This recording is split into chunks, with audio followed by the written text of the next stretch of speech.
Si il est vrai que les Britanniques ont été à la pointe de la technologie des blindés au courant des années 20, il y a un problème inhérent aux chars qu'ils n'ont jamais pu régler, celui de leur lenteur et de leur faible autonomie.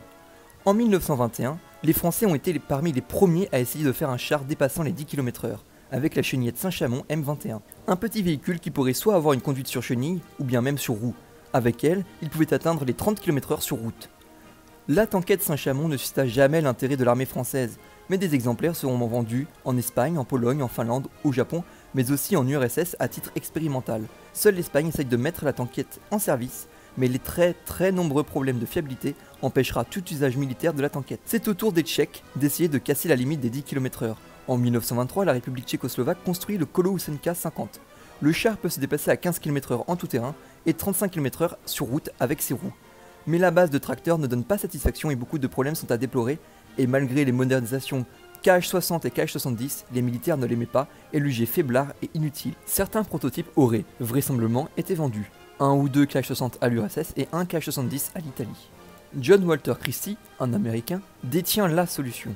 L'ingénieur a fait toutes sortes de blindés depuis 1916 et ils sont assez en avance. Mais c'est clairement le M1928 qui est en avance sur son temps. C'est ce char qui donnera ses suspensions à beaucoup d'autres blindés de la décennie suivante. Pourtant, l'armée américaine ne voulait pas des chars de John Christie. Elle n'achetait qu'un petit nombre de ces chars à titre expérimental, et sa vision des blindés tranchait avec la doctrine américaine. John proposait des chars rapides, avec un blindage mince et un armement raisonnable dès 1921. Pourtant, John ne faillit pas, contrairement à sa société qui, elle, fait faillite en 1924, l'obligeant à transgresser les lois américaines pour la première fois. Il va en effet vendre clandestinement aux Japonais des brevets de technologie amphibie en 1925. En 1928, la même histoire se reproduit. L'armée américaine ne veut pas du M1928, que John appelait M1940, estimant que le char avait 12 ans d'avance. Et il décide encore une fois de transgresser les lois américaines, car plusieurs pays viennent frapper à sa porte. Les premiers sont les Polonais. En 1929, une délégation achète les plans du M1928, ainsi qu'un char assemblé. Mais John, ne pouvant tenir ses engagements, va rendre l'argent aux Polonais, qui avaient payé d'avance. Cela n'empêchera pas les Polonais de construire le 10TP, qui possède les suspensions Christie. C'est au tour de l'URSS d'essayer d'obtenir ce nouveau char. Mais elle et les États-Unis d'Amérique n'ont jamais noué de lien diplomatique, et ne peut donc pas acheter le char de Christie, par la voie classique. Elle va utiliser l'Amtorg, une société privée fondée en 1924 à New York, 9 ans avant que les USA reconnaissent officiellement l'URSS. L'Amtorg est spécialisée dans les échanges commerciaux entre les deux pays, mais aussi un site à l'immigration des Américains vers l'Union soviétique. Elle sert aussi de base pour le travail souterrain du Komintern et du GPU, police secrète de l'URSS avant son absorption par la NKVD en 1934. L'URSS obtient donc, via quelques tromperies, deux M1928. L'accord est signé le 28 avril 1930, deux chars seront envoyés en URSS et se feront passer pour des engins agricoles. Les Anglais seront aussi très intéressés par le char de John, mais revenons à l'URSS. Le char arrive en 1931, après 6 mois de retard, et, sans tourelle ni canon, le char a l'air un peu ridicule. Nommé Original 1 et 2, il est moqué par des officiers selon Morozov. Ornithorynque lance un premier homme, tout le monde sur place rit. Un autre ajoute petit bébé, suscitant à nouveau l'hilarité générale. Un troisième ajoute on peut sûrement en tirer quelque chose. Car en dépit de sa forme générale, le char affiche des performances hors normes pour l'époque. 55 km/h sur chenille, du jamais vu. Le 20 septembre 1931, l'usine de tracteurs de Kharkov est choisie. Elle doit produire 6 prototypes du BT2, Bystrokodny Tank. Cependant, l'usine de Kharkov est réticente à produire le BT2. L'usine n'a jamais produit en masse un tel char, et elle a construit à petit tirage des chars comme le T-24, mais les travaux sur celui-ci n'avancent plus et le char est dans une impasse. De plus, l'usine devait investir pour produire les BT2, s'agrandir, faire venir de l'étranger certaines machines, prévoir un large stock de matières premières et bien d'autres choses utiles à la production de masse à un char. De plus, l'avenir du BT2 est balbutiant. L'URSS pourrait changer d'avis à tout moment, car le BT2 ne s'inscrit nulle part dans la doctrine militaire russe du moment, et son utilité peut être remise en cause. Mais après plusieurs mois de pression de la part de plusieurs acteurs, l'usine doit construire 900 tanks, un chiffre pour le moins utopiste. Et malgré une révision à 480 tanks, seulement 76 ont été construits en septembre 1932. Surtout que ces chars étaient très médiocres. L'exigence en qualité a été drastiquement baissée pour construire le plus vite possible. Les chars seront donc utilisés comme véhicules d'entraînement. La tourelle a été construite très rapidement, en 3 mois. Sa forme est très simpliste et façonnée pour être réalisée en masse très facilement. La tourelle peut embarquer deux types de canons, le 37 mm PS2, une évolution du canon SA-18, ou le B3, une évolution du 37 mm allemand. Une configuration double mitrailleuse existe aussi. Finalement, le char doit évoluer car le canon de 45 mm 20K commence à être monté sur les T-26, et ce canon est aussi performant en anti-char et peut aussi tirer un obus explosif puissant, élargissant le champ du possible. C'est environ 620 BT2 qui seront construits, 65 dans sa configuration canon en tourelle, 115 avec un canon et une coaxiale, et 440 dans sa configuration double mitrailleuse et une coaxiale. Un certain nombre sans coaxiale ont été construites. Le BT5 est l'évolution logique du char BT. Les travaux ont commencé très vite, car l'armée était globalement assez insatisfaite du BT2, et voulait vite un nouveau char sur sa base, ce qui va au passage éliminer le BT4, jugeant qu'il apporte trop de modifications sur la caisse, et qu'il aurait ralenti le rythme de production des BT. La tourelle reste finalement la même, mais agrandie avec une protubérance à l'arrière pour stocker des munitions, mais aussi mettre une radio pour les versions de commandement. Elle accueille un homme supplémentaire pour alléger la charge du commandant. Un autre changement est le moteur. Il ne s'agit plus du moteur Liberty L12 acheté par des moyens détournés aux Américains, mais une version autochtone de celui-ci, le M5, développant 400 chevaux comme le Liberty. En 1934, au cours de la production, la tourelle va être changée. L'arrangement interne ne plaisait plus, et la trappe d'évacuation a été critiquée. Okmo avait trouvé la solution et a modifié la tourelle qu'elle avait donnée au T26 modèle 1935 pour correspondre au BT. Le canon de 45 mm est très bon pour l'époque, mais réduit grandement l'autonomie du char, de 300 à 200 km d'autonomie. Un char BT6 a aussi été testé, il prenait pour base le BT5. Il apportait des changements à la caisse, mais pour les mêmes raisons que le BT4, il a été stoppé. Le BT5 était bien plus abouti que le BT2. De 1933 à 1934, c'est environ 1890 BT5 qui ont été construits. Le BT7 modèle 1935 connaît enfin des changements sur sa caisse. Elle est désormais entièrement soudée, et n'est plus rivetée comme ses prédécesseurs. Un moteur plus récent a été monté, le M17T. Il développe toujours 400 chevaux. C'est presque toute l'architecture du groupe moteur qui a été révisée avec lui. Il peut embarquer une mitrailleuse DT anti-air tout aussi peu pratique que sur le T26. Le BT7 a vite évolué avec le modèle 1937. Sa tourelle a bien changé. Chaque membre d'équipage de la tourelle a sa propre trappe d'évacuation. La tourelle conique embarque bien plus de munitions, 188 ou 145 avec une radio. Le blindage atteint 22 mm avec cette version du char.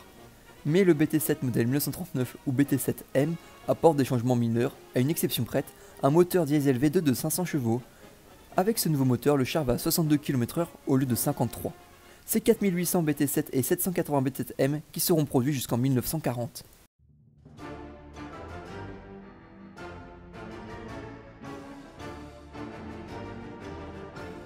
Le premier conflit que connaît le BT, c'est la guerre civile espagnole, où 50 BT5 ont été envoyés à l'Espagne républicaine.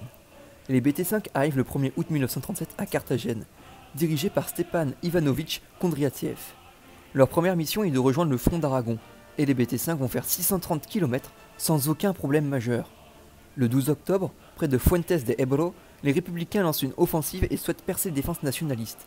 Le 13 octobre, les chars sont lâchés dans la bataille, mais l'infanterie républicaine n'est pas au courant de la présence des blindés, et ne suit pas du tout l'offensive. Seule la brigade internationale les suit. Mais ils roulent trop vite, même dangereusement vite. Les républicains avaient tiré à l'artillerie pour désorganiser la défense des insurgés. Les BT ont juste sauté de bosse en bosse à très haute vitesse, et sur une quarantaine de BT, 10 ont été perdus avant d'atteindre la ville, tombés dans des trous d'obus, puis incendiés par des nationalistes avec des cocktails Molotov, ou tout simplement abandonnés, car avec un mauvais atterrissage, les chenilles sortaient du rail des galets. Jamais les républicains n'avaient perdu autant de chars. Pire encore, une grande partie ont pu être récupérés et réutilisés contre eux.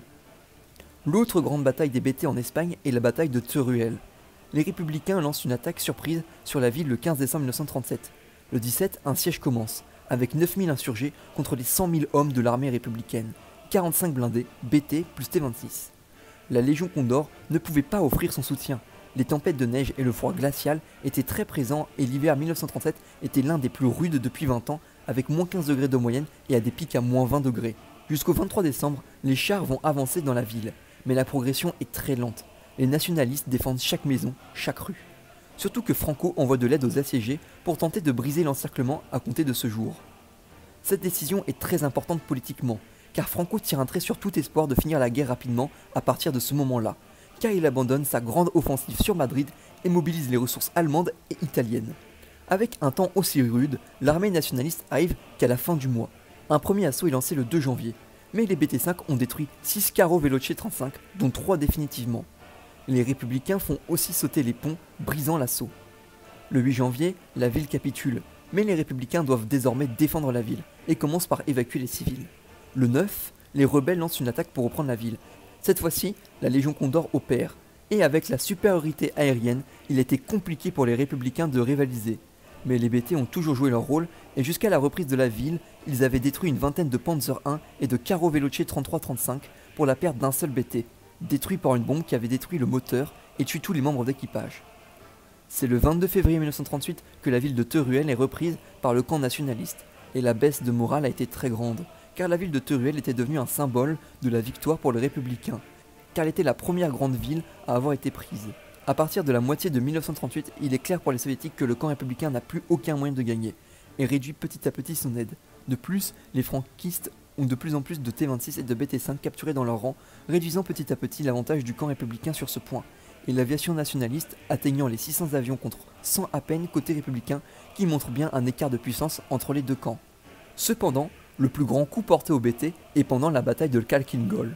Du 11 mai 1939 au 16 septembre 1939, le Japon et son vassal le Manchukuo affrontent la République populaire de Mongolie et l'URSS. Et sur 500 chars employés, 75 BT seront détruits définitivement. Les Japonais n'avaient employé que 120 blindés, dont une majorité de type 89, type 94 et type 97. Les seuls chars vraiment dangereux étaient le type 95 Ago, où seul le 4e régiment de chars en était équipé avec 35 exemplaires, et les 4 type 97 Chiha du 3e régiment de chars, et on peut ajouter les quelques dizaines de type 97 Teke armés du 37 mm. Les soviétiques ont tout de même gagné avec une certaine aisance, et la perte plus importante de chars du côté soviétique s'explique très simplement car en possédant 500 blindés, ils les ont utilisés bien plus intensivement. La conclusion qu'en tirent les soviétiques est assez simple. Le BT-5 et 7 sont tactiquement toujours aussi intéressants, mais le manque de blindage se fait lourdement ressentir.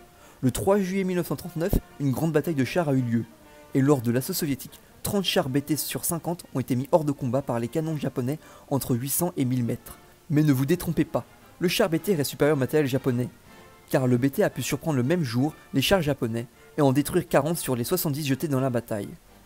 Un second point soulevé est la tendance générale du char BT à s'enflammer, à cause du nombre conséquent de réservoirs placés entre les ressorts de la suspension Christie. Pour ne pas avoir à sacrifier la grande autonomie du char, c'est dans ce contexte que le moteur diesel du BT-7M sera choisi, amoindrissant le taux de chance de prendre feu. Pendant la guerre d'hiver, ces faiblesses vont se confirmer, mais aussi s'aggraver, car le BT n'était pas dans un environnement propice à son emploi, mais il y a surtout eu beaucoup d'erreurs tactiques. L'aide étrangère n'est pas non plus à sous-estimer. 315 canons anti-chars et 70 fusils anti-chars britanniques seront livrés à la Finlande, leur conférant la capacité de lutter efficacement contre les tanks soviétiques. Le BT a été décliné en beaucoup de chars, et l'un d'eux est le PT-1 et le PT-1A. Les travaux sur celui-ci ont commencé dès la réception des châssis. C'est l'usine Krasny Prolitary et l'ingénieur en chef Nikolai Alexandrovitch Astrov qui sont chargés du projet, et ils étaient pour le moins ambitieux, car le PT-1 aurait dû surpasser le BT-2 et 5, mais aussi tous les chars du monde par sa vitesse, son armement, mais aussi ses capacités de franchissement, vu qu'il pouvait aller dans l'eau sans préparation. Le char pouvait accueillir 4 hommes, 2 en tourelle et 2 en caisse, ce qui est assez rare à l'époque. Son armement est constitué d'un canon de 45 mm et de 4 mitrailleuses DT-29, une en caisse et 3 en tourelle. Beaucoup de systèmes étaient mis en œuvre dans le véhicule, comme un système ingénieux de pompage de carburant avant vers arrière pour contrôler la trime du véhicule. Les tuyaux d'échappement ont été tournés vers le haut, et surprenamment, cette simple solution permettait à l'eau de ne pas entrer dans le blindé. Son moteur de 300 chevaux permet une vitesse sur l'eau de 6,5 km/h et de 62 km/h sur chenille et 90 km/h sur roue. Finalement, le char ne sera pas produit en masse, ni entrera en service. Il avait pourtant été décrit comme un blindé incroyable et très technologique. Mais il avait un défaut qui lui sera fatal, sa boîte de vitesse, très complexe à entretenir et bien plus avec un nouveau facteur à prendre en compte, l'eau. Le 19 juin 1935, il décidait d'abandonner le PT-1A, avec la petite note « Un tank ne peut pas être aussi complexe et contenir des détails questionnables dans sa conception ». Mais ce n'est pas fini des chars amphibies soviétiques, vu que Nikolai Astrov va contribuer à développer le T-38 et T-40, deux petits chars légers amphibies. Nikolai Ivanovitch Direnkov a essayé en 1931 de monter un 76,2 mm sur l'un des premiers BT qui était sorti des chaînes. Ce tank, le D-38, est armé d'un canon M1909 de 76,2 mm. Le prototype est prêt en janvier 1932, et il est même perfectible. Le canon sera changé, le PS3 du même calibre. Le 25 mars 1932, le char a tiré 41 coups, et la conclusion est la suivante. Il est techniquement possible d'installer un 76,2 mm sur le BT, mais la tourelle est dure à diriger et exiguë. Il est aussi impossible d'augmenter raisonnablement la taille de la tourelle.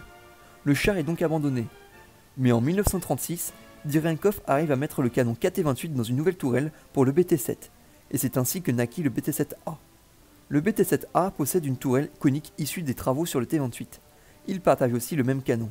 Avec son élévation de 24 degrés, il pouvait tirer à 4400 mètres avec un obus HE et à 1000 mètres avec un obus I. À cause du poids de la nouvelle pièce, le char ne pouvait plus être transporté sur ses roues. D'autres canons ont été essayés sur le BT-7A, comme le L-10 ou le F-32.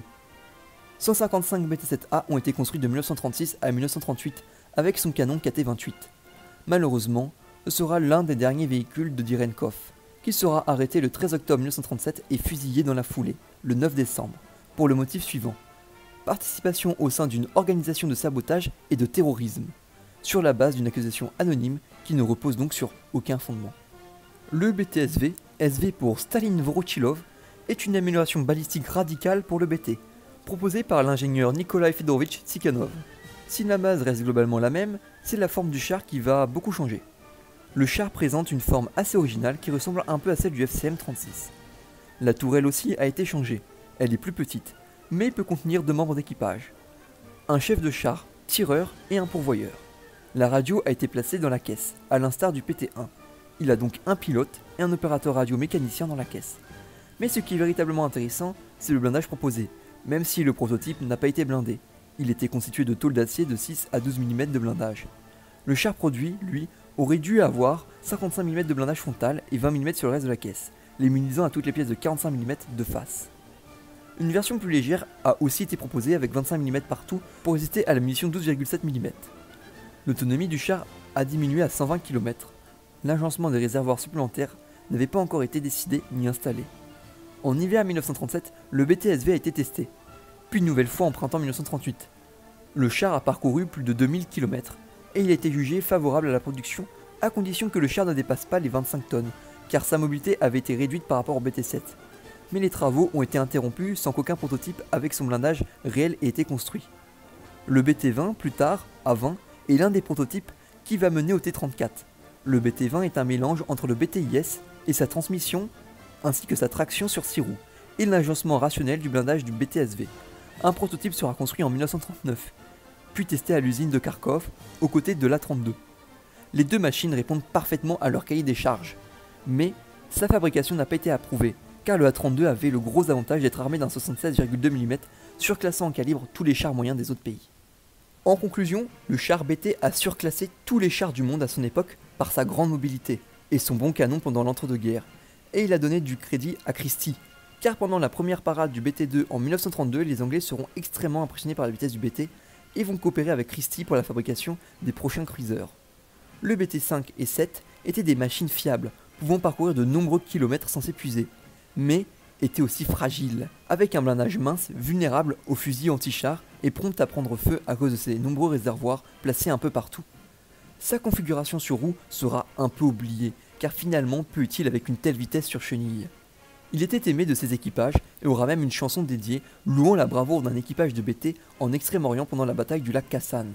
Mais lors de l'opération Barbarossa, le canon de 45 mm du BT va montrer ses limites.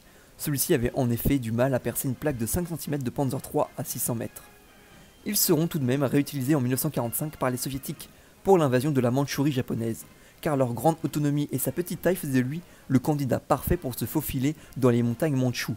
Et surtout, les Japonais n'avaient toujours pas évolué au niveau des blindés, leur force principale étant toujours composée de type 95 Ago et 97 Shiha.